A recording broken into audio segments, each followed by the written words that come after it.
Chào các bạn nha. Hôm nay mình sẽ làm món siêu cay, siêu chua đặc biệt. Đây, anh này đang giả ớt đây. Anh chàng đẹp trai. Đây là món siêu cay, siêu chua. Chanh với choi mòi, đây là chanh. Còn này là choi mòi này, choi mòi rừng này. Quả này rất chua này. Đây là hiện tại là chưa chín. Đó, chuẩn bị thôi. Đó.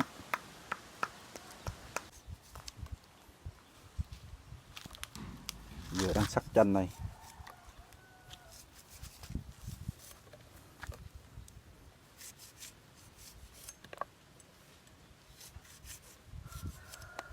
Đấy, chuẩn bị làm.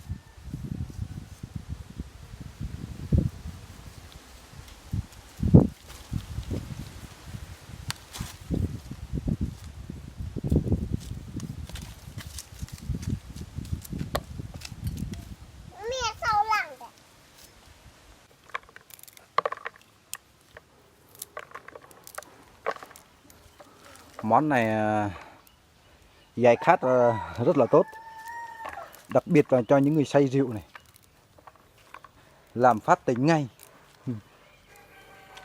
Siêu chua, siêu cay.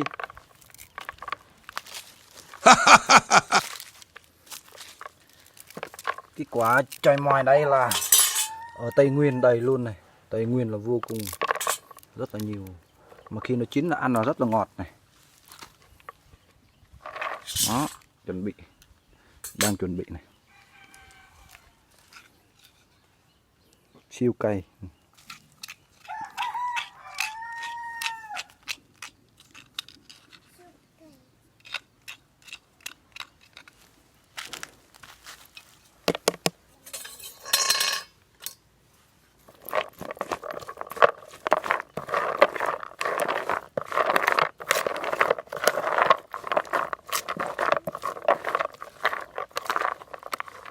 Rất là ngon. Mời cả nhà nha.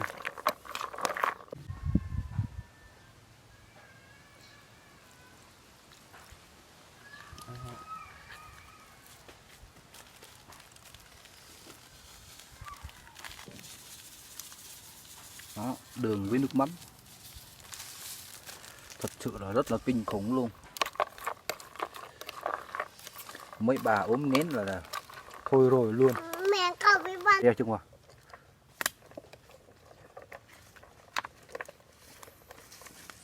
Rồi, sau khi đã làm xong này, món này, mời các bạn nha. Đó. Cái này rất là ngon này. Chịu không nổi luôn. Sau khi xay rượu này. Mời các bạn ăn nha. Ngon, ngọt. Chọi mòi rừng đây.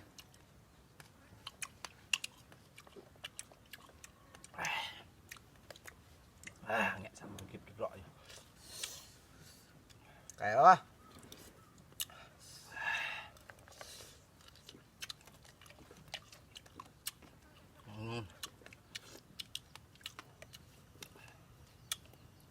Rồi.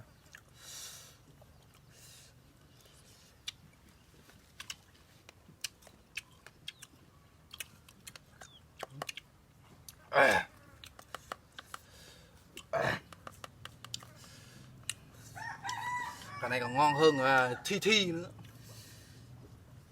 Nắng đú đú thi còn ngon hơn nữa.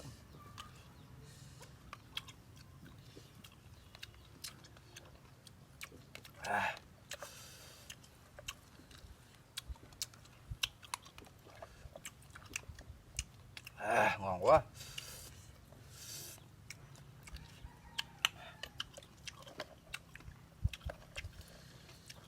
Đây.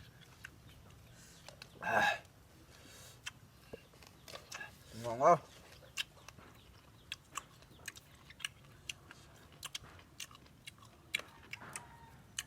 Mời các bạn nha.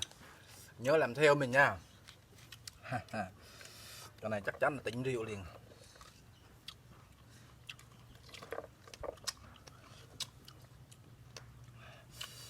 vào mình mỗi khi xay rượu là thường thường